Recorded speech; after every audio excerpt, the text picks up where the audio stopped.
My name is April Bond. Welcome to A Seeker Among Seekers. I'm using a microphone this week because of the problems I had with the AC interference last week, so I'm hoping this will be a better quality of audio for you all. And so let's get started. This week I wanted to talk about something that I see as a pretty big problem right now in the spiritual community, and that is spiritual bypass in the social level of things. And what I mean by that is that I notice people using their spirituality as an excuse or a substitution for actually taking action to correct the injustices of this world, which are many, as many of you know.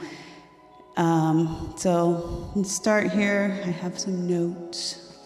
Start with what I would consider spiritual bypass, and I welcome any comments you have about what you think spiritual bypass is, because it's not a clearly defined thing. It's something we're still all working out.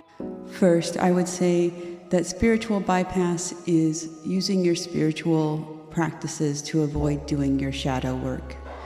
I mean that instead of working through your trauma, you just use your meditation practice, for instance, to avoid thinking about your past traumas, but you never actually delve in and try to correct the underlying problems that you have in your life. Second, I would say it is using your faith or practice to deny reality, to hide or suppress trauma effects, depression, real issues that need your attention, waiting for a supernatural means to save you without taking action.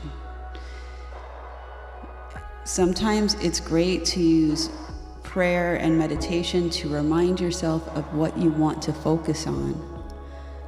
But in the end, that focus has to carry through into the material world. Yes, you can start at the subtle levels of the mind to bring about change, but that change has to carry through into manifestation. And I see a lot of people, including myself, who focus entirely on the subtle levels of correction without actually finding the courage to take action. Third, I would say that spiritual bypass involves delusions used to comfort us and reduce fear without proactive steps. It's great to get yourself centered. You get yourself centered, though, so you can take action. I see a lot of people talking about cutting other people that they find unpleasant or difficult out of their lives and calling that self-care. I believe we are all one. I do not believe you can cut other people out of your life. Yes, there is a level that you can set your boundaries so that you can function in your life. But some of your function in life is going to have to be dealing with people and situations that are difficult. And retreating into your spiritual practices to avoid that is not useful to this world, I think. So what this would look like for an individual is using your spiritual practice as an opiate in a sort of an addictive way. Every time that you feel triggered, you start your deep breathing practice. And it works, but you never deal with the actual trigger. Trying to transcend instead of integrate and heal. Thinking that you can live in just the top 3 chakras and not having to deal with your root insecurities, your fear of rejection, your fear of not having enough materially. Those fears still have to be dealt with. Yes, they are in the lower chakras, but staying up here in the heart chakra and above is not going to heal that in the long run, in my personal opinion. Like I said, there is the idea that you can affect things from a more subtle level.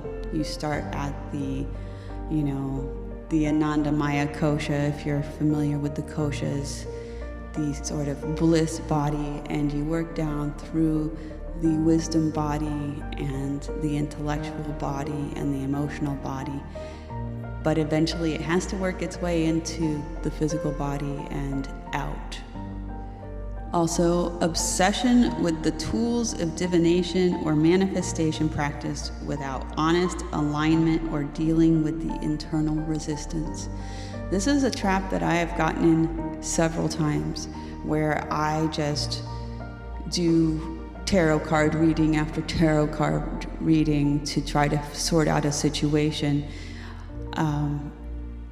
There is a place for tools of divination in helping you work through your plans, but when you find yourself just going back to them because you didn't like the answers, or because you still don't know what to do, even though maybe you received some information about actions to take, did you take the action?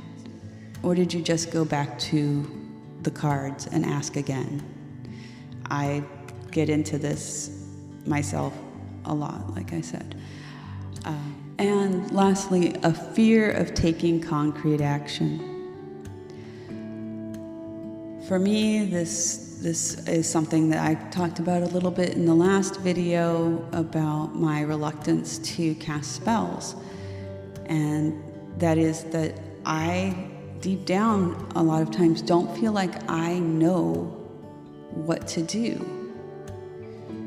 And sometimes, recently, what I've had to do is just tell myself, well, I'm going to do something. And that's the case in the case of this channel. I have been thinking about this idea of having a community where we can talk about our spiritual problems that are, experience related for 2 years. And, should I do it on a Facebook group? Should I do it through video? Should I do a blog? And never coming up with an actual answer to those questions. I am now just going to do it. I'm just going to put it out on YouTube and see if that works, because this fear of taking action is not helping me in my life. Now, this looks a little different when you're talking about society as a whole. What does spiritual bypass look like for society as a whole? And I don't have all the answers here, but here are a few things that I think it kind of might look like. One of the things that it looks like is leaving the battlefield.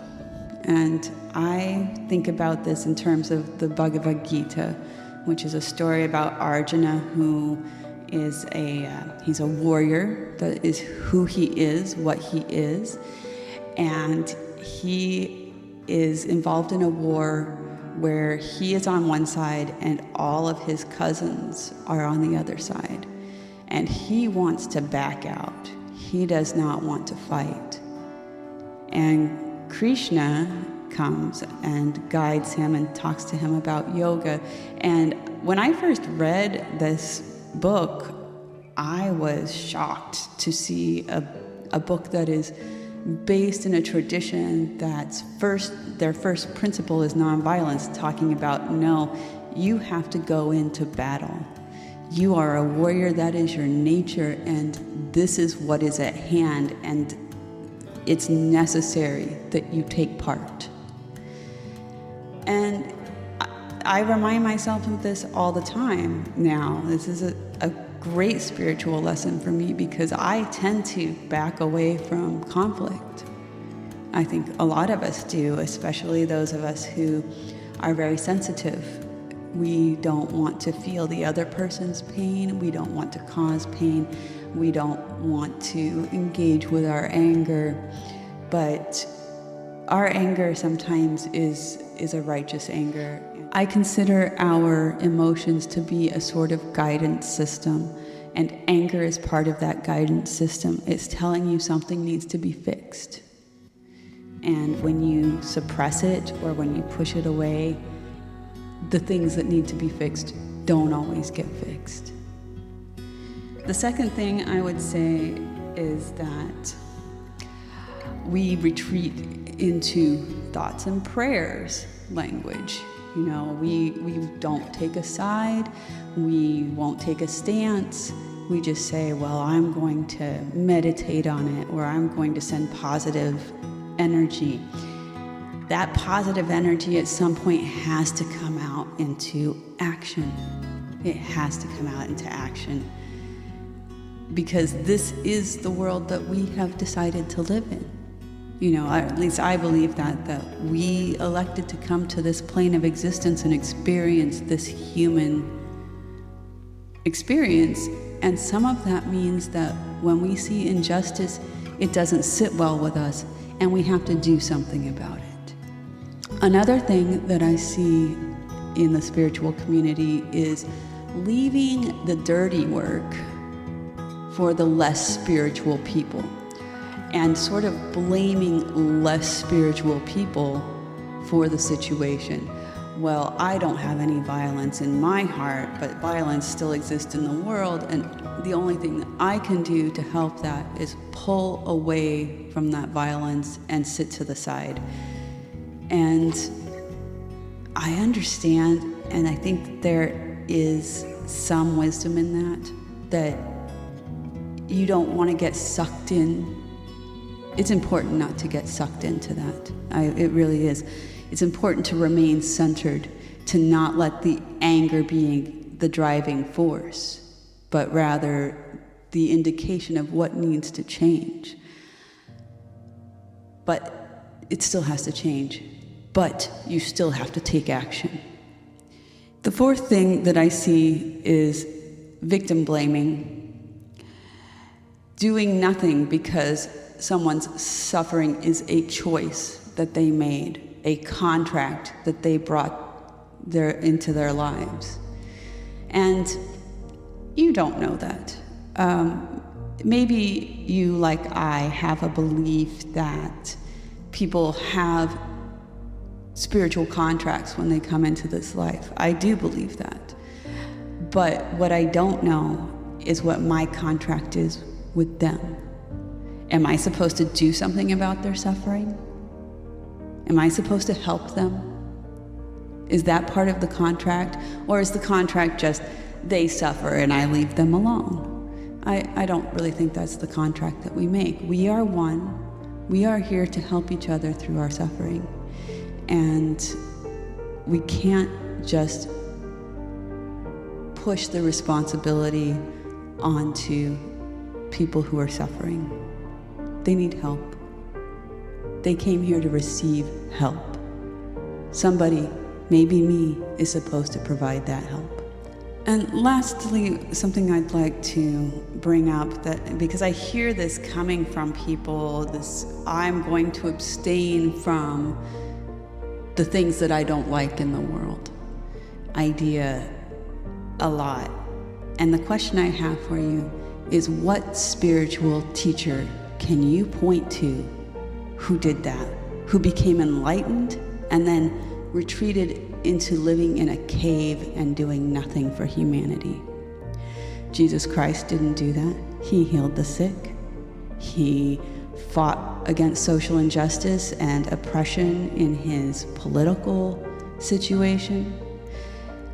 Buddha didn't do that. He tried to help people find their own way to reduce their suffering. Spiritual leaders and people who are truly enlightened do not abandon the rest of humanity to their suffering. So, the question here for us to discuss is, how do we find the balance between maintaining our center, holding some boundaries, and taking action in the world? And there's a few ideas I have. These are not, dogma. This is just my own take on things, and I want to hear your take. So these are just points for discussion. First, I believe that practice is supposed to prepare us for action, whether that is a meditation practice or a divination practice or a bhakti or like a puja type of a practice or a casting practice, whatever it is. I believe that our practices are supposed to prepare us to take action in the world. The second thing I believe is that the spiritual community as a whole needs to be willing to step into leadership and responsibility. If the people who are supposed to be enlightened and spiritual are unwilling to lead, then whose fault is it that the world is spiraling into injustice and climate change and all of the things that we are all worried about?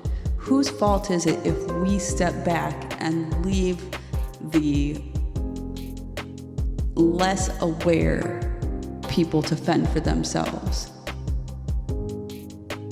The third thing I would say is that effective action requires equanimity and self-knowledge, compassion and clarity, mental, emotional, and physical fitness, mastery of one's emotion, and courage to face our own fears. We need to keep ourselves mentally, spiritually, and as much as possible, physically fit to take action in this world.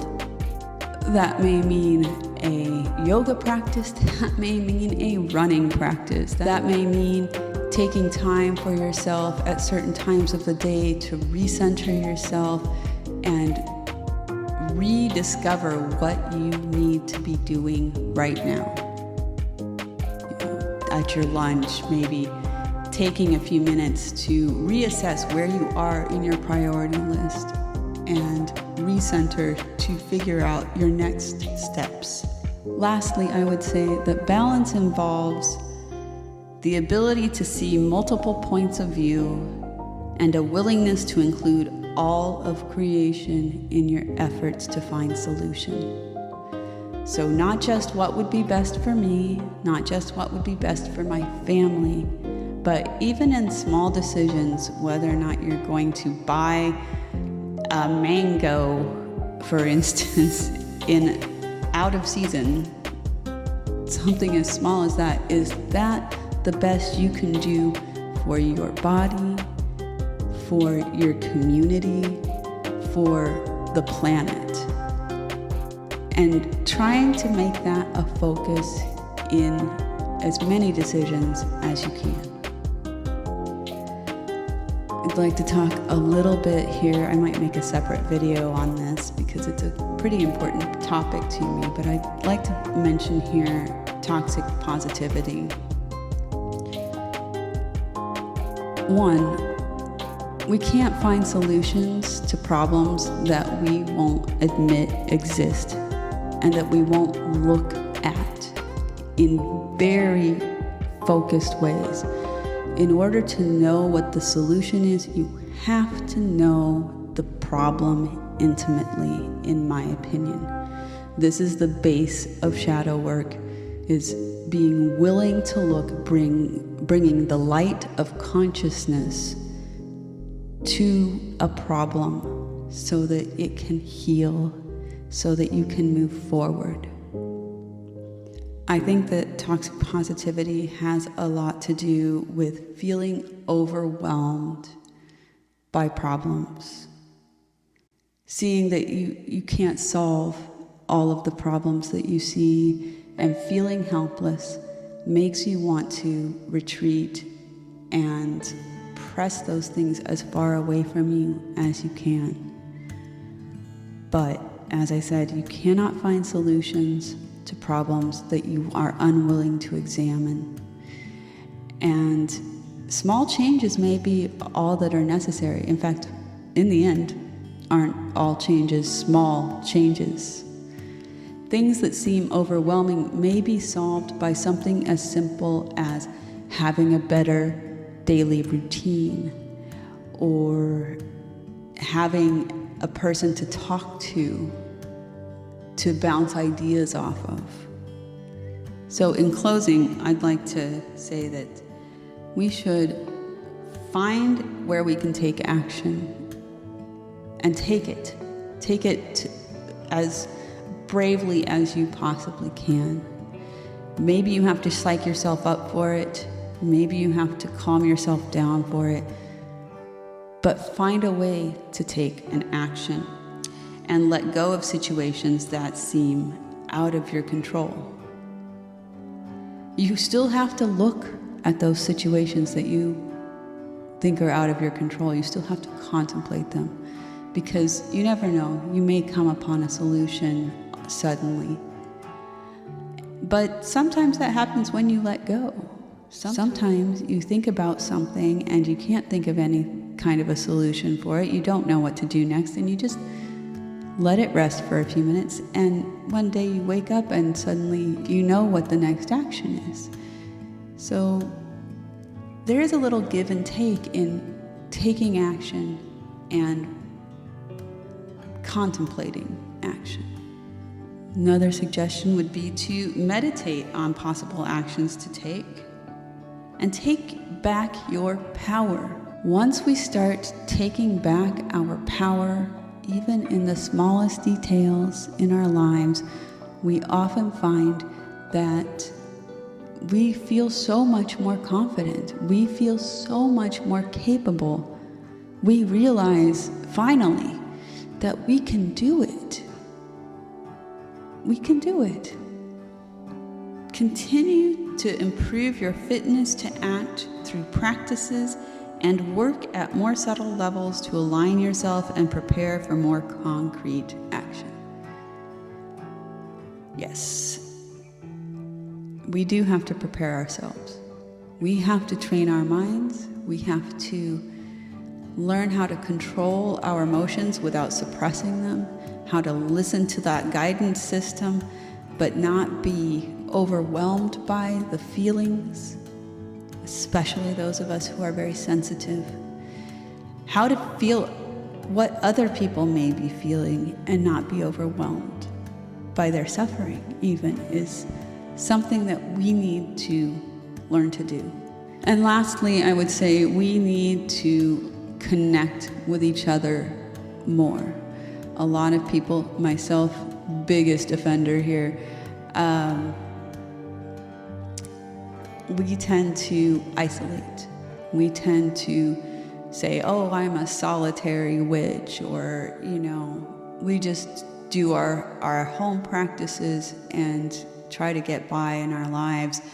But there is help for us in union. There is help for us in communicating with each other, in supporting each other, and in facing the obstacles of society together. We are individually very powerful. That is true. But we don't always feel that empowered. And taking collective action can make us feel that power in a way that we don't feel it alone. Even collective practice, collective chanting, collective yoga, collective spell casting. These are things that help us really feel our strength in a more concrete way. And it's just so nice to feel supported. So I'd really like to hear what you have to say on this topic, where you stand on the problems with spiritual bypass on a collective level, on a societal level. I know it's hard to get back out there. It was hard for me. I was not unhappy at all during the pandemic with being home and with my husband and my cats all of the time. That felt like a great rest for me most of the time. But it is time for us to start moving out into the world and taking real action to help the suffering of this planet and the people on it and the animals on it. So I look forward to hearing what you have to say. Namaste. Thank you for coming, and I hope to hear from you in the comments.